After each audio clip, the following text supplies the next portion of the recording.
우리 교회가 오클랜드에 세워진 지 19주년을 맞는 날입니다. 교회 생일이죠. 여기까지 인도하신 그 하나님의 신실하시고 변함없이 신 은혜가 있었기 때문에 우리가 여기까지 왔습니다. 우리 그 하나님 앞에 우리 감사하다 우리 박수 한번 합니다.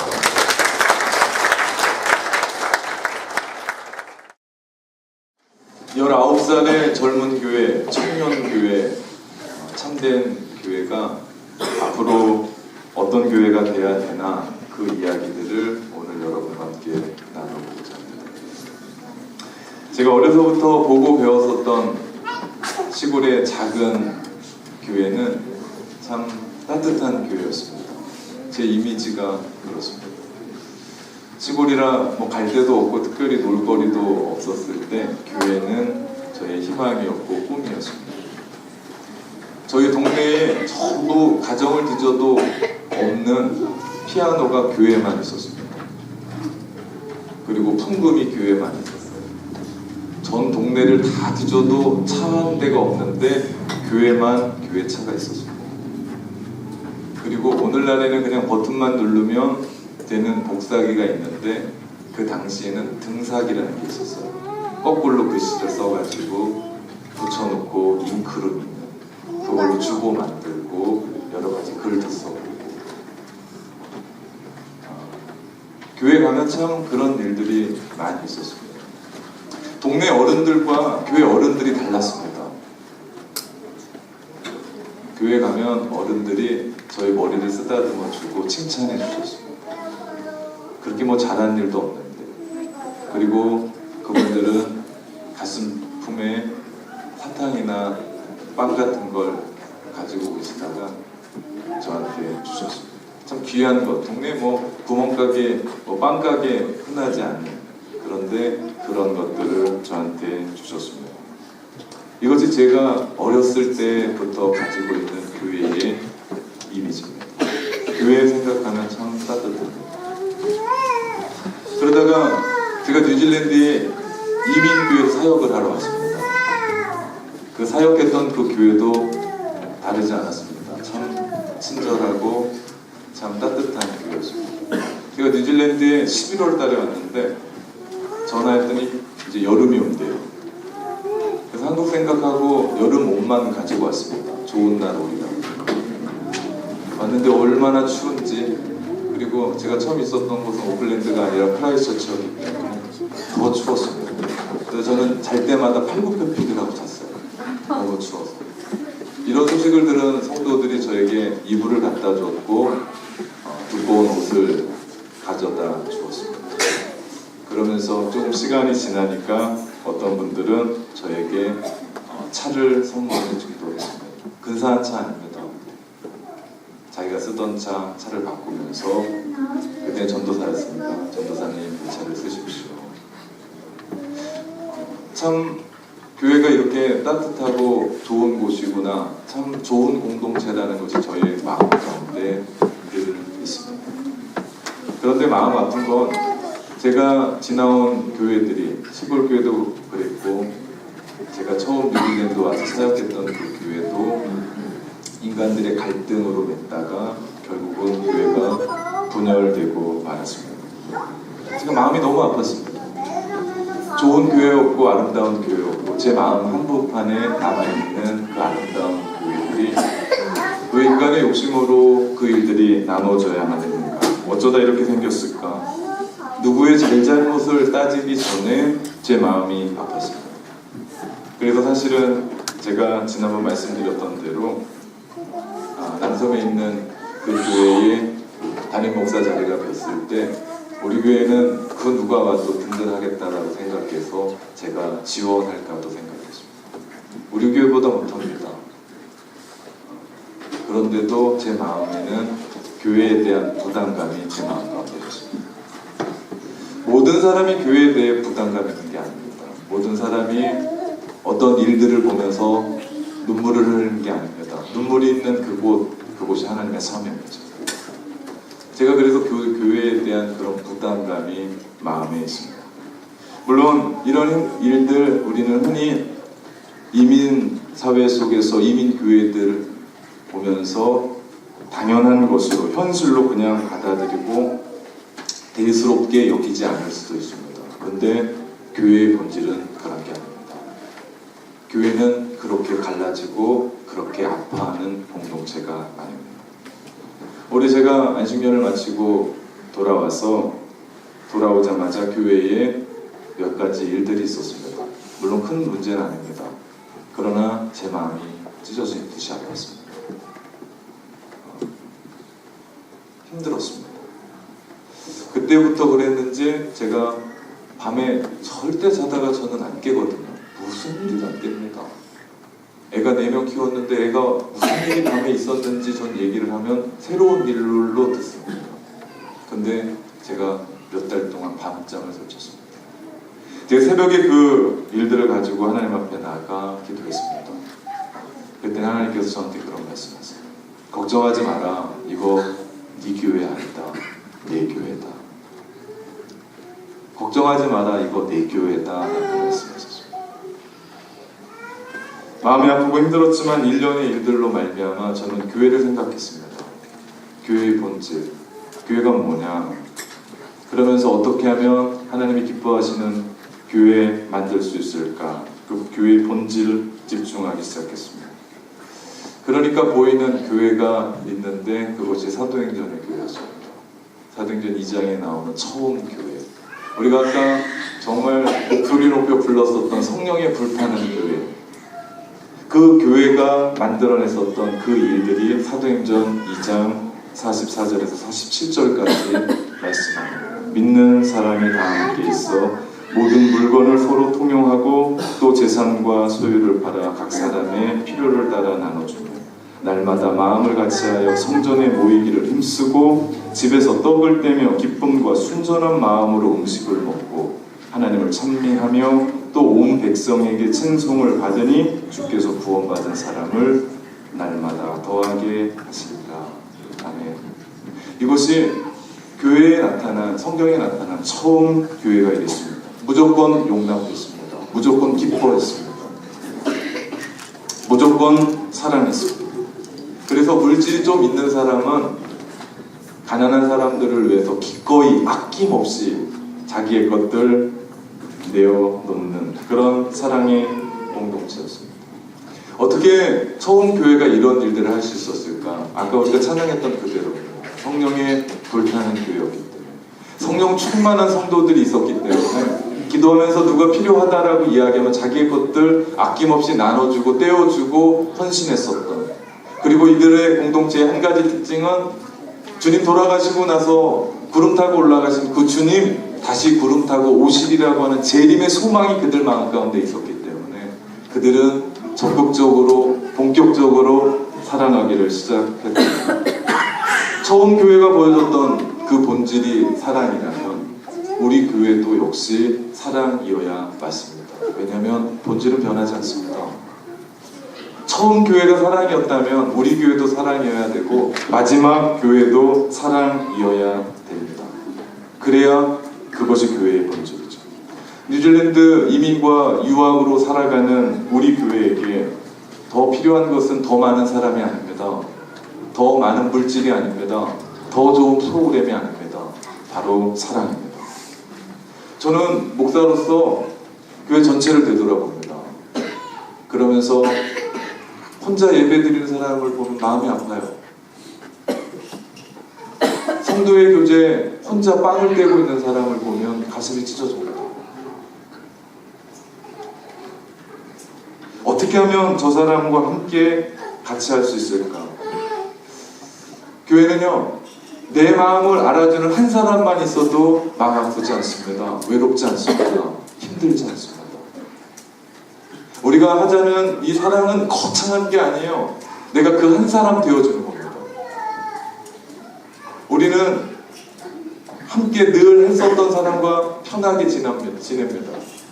늘 같이 밥을 먹고 같이 차를 마시고 대화를 나누는 사람과 우리는 교제하는 게 어렵지가 않습니다.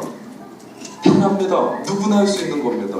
그런데 나랑 좀 다른 사람, 좀 서먹서먹한 사람, 내가 한 번도 차를 마셔보지 않은 사람, 내가 한 번도 밥을 먹지 않은 그 사람, 그 사람과 함께 내가 차를 마시고 대화하고 내가 함께 한다는 것 어려운 일입니다. 그런데요, 주님이 우리에게 먼저 손 내미신 것처럼 우리도 그 사람에게 가서 안녕하세요, 저는 누굽니다 라고 얘기할 수 있는 그 한 사람, 주님이 우리가 아직 연약할 때에, 우리가 아직 죄인 되었을 때에 우리를 사랑하셔서 십자가에 못 박혀 죽으심으로 하나님의 그 사랑을 우리 가운데 확증하시고 보여주셨던 것처럼 우리 역시도 내 마음에 들지 않고 나랑 좀 다르고 나와 전혀 접촉이 없었고 관계가 없었던 그 사람에게 가서 내가 누구인지를 함께 이야기하고 우리에 대한 이야기들을 함께하고 신앙에 대한 이야기를 함께하고 손을 붙잡아 주는 것, 이것이 바로 주님이 우리 가운데 말씀해 주셨던 십자가의 사랑 아니겠나. 우리 교회에 참 많은 어린아이들과 함께 정말 아무것도 모르고 그렇게 뛰어다니고 있는 그 아이들에게 웃음 한번 보여주고 교회가 이런 곳이다라고 이야기하는 어른들로서 그 자리에 선다면 그것이 바로 십자가의 사랑을 그들에게 전해주는 것 아닌가. 이 사람들이 저는 구원받은 사람이라고 했습니다. 오늘 그 사람들을 향해서 갈라디아서에서 바울은 그 사람들이 자유한 사람들이다, 그들이 자유자다. 복음이 우리 가운데 주는 선물은 자유입니다. 하나님께서 우리를 구원으로 부르시는 이유는 자유입니다. 우리 모두는 자유자입니다. 뭐에 얽매여 살지 않습니다. 율법에 얽매이지 않습니다. 남의 시선에 얽매이지 않습니다. 세상의 어떤 가치에 얽매이지 않습니다. 누가 나를 어떻게 쳐다보는지 그것에 대해서 얽매이지 않습니다. 죄에 대해서 얽매이지 않습니다. 우리는 죽음 앞에서도 당당한 사람들입니다. 얽매이지 않습니다. 예수 그리스도께서 우리 가운데 주신 그 십자가의 사랑으로 말미암아 구원받은 우리 모두는 자유자인 줄 믿습니다. 하나님께서 우리 가운데 자유를 주신 목적이 있습니다. 그것은 사랑하라고 우리 가운데 주셨습니다. 13절 말씀입니다. 우리 같이 읽어볼까요? 형제들아, 너희가 자유를 위하여 부르심을 입었으나 그러나 그 자유로 육체의 기회를 삼지 말고 오직 사랑으로 서로 종노릇하라. 아멘. 우리를 자유로 부르셨습니다.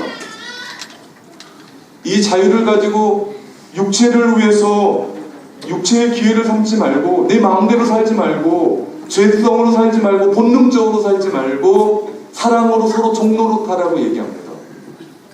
우리는 어머니 뱃속에서부터 태어날 때부터 죄를 가지고 태어났습니다.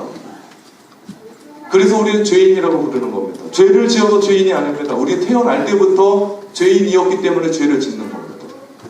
이것을 죄의 경향성이라고 얘기해요. 우리의 팔은 늘 이렇게 굽어요. 이렇게 굽는 법이 없습니다. 우리의 본능은 늘 죄로 굽습니다. 우리의 생각은 늘 죄로 굽어요.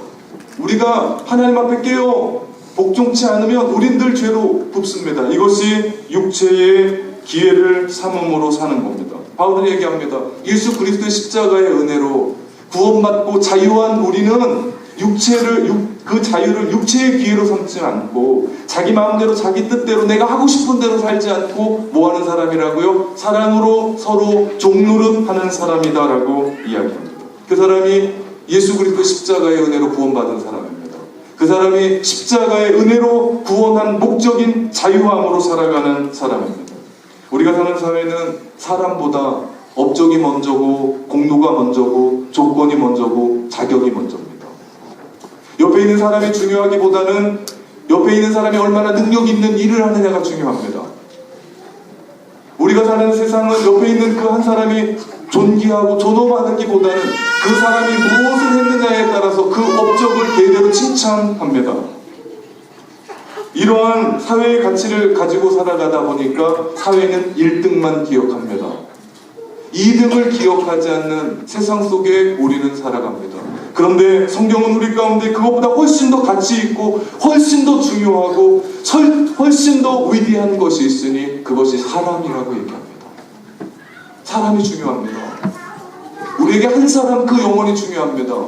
그 사람이 누구냐, 그 사람이 무엇을 하냐, 그 사람이 어떤 가치가 있느냐 아무런 상관없이 주님이 우리 가운데 주신 그 한 사람이 중요합니다. 어린이 그 한 사람이 중요합니다. 어른 그 한 사람이 중요합니다. 무엇을 하느냐, 무엇을 할 수 없느냐가 아니라 그 한 사람이 우리 가운데 중요합니다. 이것이 성경이 말하는 세계관입니다. 사람이 존귀하다는 거죠. 예수님이 이 땅 가운데 계실 때 사람을 얼마나 소중하게 여기신지 모릅니다. 한 영혼이 천하보다 귀하다고 여기셨습니다. 그래서 그 시대에 버림받을 것 같은 그런 사람들, 세리와 창녀와 그런 사람들과 함께 친구하고 그들과 함께 살아왔었던, 예수님이 그런 말씀하십니다. 나는 너의 친구다. 친구를 위하여 목숨을 버리는 그 사랑보다 더 큰 사랑은 없다. 그러면서 예수님이 그 친구를 위해, 우리를 위해 십자가에 돌아가십니다. 사랑보다 중요한 게 없습니다. 창세기에 보면 천지를 하나님께서 말씀으로 창조하십니다. 빛이 있으라, 땅이 있으라, 하늘이 있으라. 모든 거 다 말씀으로 창조하시는데 사람만 하나님께서 진흙으로 이기시고 하나님의 형상으로 창조하시고 하나님의 형상으로 만들어 가시며 그 코에 생기를 불어넣으셔서 생명이 되게 하셨습니다. 즉 하나님과 관계를 맺고 하나님과 교통하고 하나님과 영적으로 교제하도록 우리를 만드셨습니다. 천하만물의 도구가 아니라 천하만물보다 귀중한 사람을 하나님께서 만드신 겁니다. 사람이 그런 겁니다. 그렇기 때문에 사람보다 더 가치 있는 것은 없습니다. 우리가 신앙생활하면서 우리 옆에 있는 사람이 얼마나 소중한 사람인지 모릅니다. 이런 눈이 우리 가운데 떠져야 됩니다. 이런 안목이 우리 가운데 보여져야 됩니다. 그래야 그 사람 귀합니다. 그 사람이 무엇을 잘하느냐, 그 사람이 무엇을 가지고 있느냐, 그 사람이 어떤 위치에 있느냐, 그 사람이 어떤 인물이냐랑 상관없이 하나님이 우리 가운데 함께하라고 예배하라고 붙여준 그 사람은 귀한 사람입니다. 그래서 하나님께서 우리 가운데 말씀합니다. 사랑으로 서로 종노릇하라. 이것은 우리의 조그만 것들을 약간 떼주는 식이 아닙니다. 우리의 전부입니다. 전부. 왜냐하면 나의 가치관, 내가 가지고 있는 자존심, 전부를 포기하고 전부를 내려놔야만이 할 수 있는 사랑이기 때문에, 우리의 것들을 전부 깨뜨리고 나 자신을 전부 부인해야만 사랑할 수 있는 것이기 때문에, 왜 우리가 이렇게까지 해야 될까요? 왜 우리가 이런 손해보는 장사를 해야 됩니까? 이유는 한 가지입니다. 예수 그리스도께서 우리를 위해 전부를 희생하셨기 때문에, 예수 그리스도께서 우리 하나 구원하시려고 모든 것들을 포기하고 이 땅 가운데 오셨기 때문에, 그래서 우리가 자유자로 이 자리에 서기 때문에, 역설입니다. 너희가 자유인데, 너희가 자유인인데 우리 뭐 하랍니까? 종노릇하라는 겁니다. 역설입니다. 하나님 우리 가운데 복음으로 말미암아 자유롭게 하셨는데 우리로 하여금 또 사랑으로 종노릇하라고 이야기합니다. 19살의 청년교회, 젊은 교회, 참된 교회가 앞으로 해야 될 일은 다른 것 아닙니다. 사람을 귀하게 여깁시다. 그 사람이 누구든지 귀하게 여깁시다. 그래서 새로운 사람이든, 그 사람이 오래 온 사람이든, 그 사람이 방금 온 사람이든, 그 아이가 어린아이든, 그 사람이 노인이든, 그 사람이 뭘 잘하고 못하든 아무런 상관없이 그 사람을 향하여 존귀하게 여기고 그 사람을 사랑하고, 우리가 주님 안에 있다면 주님께서 우리 가운데 주신 그 사랑으로 주님의 뜻 안에서 그렇게 사랑하는 겁니다. 사랑은 먼저 다가가는 겁니다. 그 사람이 다가오지 않습니다. 절대 오지 않습니다. 우리가 먼저 손 내미는 겁니다. 함께 다가가는 겁니다. 이것이 교회죠. 교회 갔더니 다 똑같더라. 교회 갔더니 자기들끼리만 얘기하더라. 교회 갔더니 나 하나 알아주는 사람이 없더라. 내 마음이 지금 이렇게 외로운데, 내가 이렇게 힘든데, 이민과 유학의 삶으로 다 지쳐있는데 교회에 가서 마음에 위로 한번 찾으려고 했더니 내 손 한번 잡아주는 사람이 없더라. 이것이 우리의 교회의 현실일지 모르지만 19살 된 참된 교회, 젊은 교회, 뜨거운 열정을 가진 교회, 성령이 불타는 그 교회가 된다면, 그것을 이야기할 수 있는 그 증거가 있다면 그것은 먼저 다가가는 겁니다. 하나님께서 우리에게 사랑할 때 일어나는 일이 있다고 얘기합니다. 우리가 사랑하기 시작하면 율법이 완성이 되고, 그 완성된 율법으로 말미암아 우리는 참된 만족을 얻게 되고 행복을 얻게 된다라고 말씀합니다. 오늘 본문 14절 15절 말씀입니다. 같이 읽어봅시다. 온 율법은 내 이웃 사랑하기를 내 자신과 같이 하라 하신 말씀에서 이루어졌나니, 만일 서로 물고 먹으면 피차 멸망할까 조심하라. 아멘. 세상은 마지막까지 경쟁해서 끝까지 남는 최후의 1위를 승리했다고 얘기합니다. 그리고 그 승리를 행복하다고 얘기합니다. 그러나 어디 그렇습니까? 그 기쁨도 그렇지요? 우리에게 만족함이 없습니다. 다른 욕구가 올라오죠. 여러분, 우리가 가지고 있는 욕망을 충족시킬 수 있겠습니까? 그 어떤 욕망으로 우리를 참된 만족으로 이끌어갈 수 있겠습니까? 그런 건 없습니다. 욕심껏 살다 보면 서로 물고 먹히며 다 죽는 일입니다. 그러나 우리가 사랑하기를 시작하면 우리 안에 참된 기쁨이 깃듭니다. 참된 만족이 깃들어요. 우리 안에는 참된 행복이 우리 가운데 살아가는 길이 열립니다. 율법이 무엇입니까? 율법은 하나님의 마음입니다. 하나님이 지으신 하나님의 백성들이 하나님의 뜻대로 살아갈 때 결국 사람다워지고 아름다운 세상이 이루어진다라고 우리 가운데 주신 겁니다. 그런데 우리가 율법을 다 이룰 수가 있습니까? 없습니다. 율법은 우리 가운데 계속해서 정죄합니다. 네가 하나님의 사람으로 어떻게 이런 일들을 할 수 있느냐? 하나님의 말씀은 이렇게 이야기하는데 너희는 어떻게 이렇게 살 수 있느냐? 계속해서 우리를 찌릅니다. 율법으로는 참된 만족을 얻을 수가 없어요. 다 지킬 수가 없기 때문에. 그래서 율법의 완성이신 예수 그리스도께서 이 땅에 오셔서 십자가에 못 박혀 죽으신 겁니다. 그분은 율법을 폐하러 오신 게 아닙니다. 은혜로 말미암아 율법을 완성케 하신 거죠. 우리가 그 하나님의 은혜로 말미암아 믿음으로 구원받은 사람들입니다. 우리가 율법을 완성케 할 수 있는 일은 우리가 할 수 있는 일이 아니고 은혜로 말미암아 우리가 살아가는 길인데 그 일이 뭡니까? 바로 사랑하는 길입니다. 우리가 서로 사랑할 때 우리는 율법이 완성됩니다. 우리가 자신을 부인하고 십자가를 지고 주님 따라가는 사람들입니다. 주님이 율법을 완성케 하셨습니다. 십자가로. 그렇다면 내가 그 십자가로 말미암아 구원받은 사람이라면 우리 역시도 이 땅을 살아가는 우리 안에 그 율법의 완성자 되시는 예수 그리스도 따라가면서 율법을 완성시켜야 되는데 그 길이 무엇입니까? 그것이 바로 서로 사랑하는 길입니다. 그럴 때 우리 안에 세상에서 느끼지 못했던 진정한 만족과 진정한 기쁨과 진정한 행복이 우리 가운데 일어납니다. 이것을 누릴 수 있는 곳이 바로 교회입니다. 하나님께서 우리를 그렇게 부르셨습니다.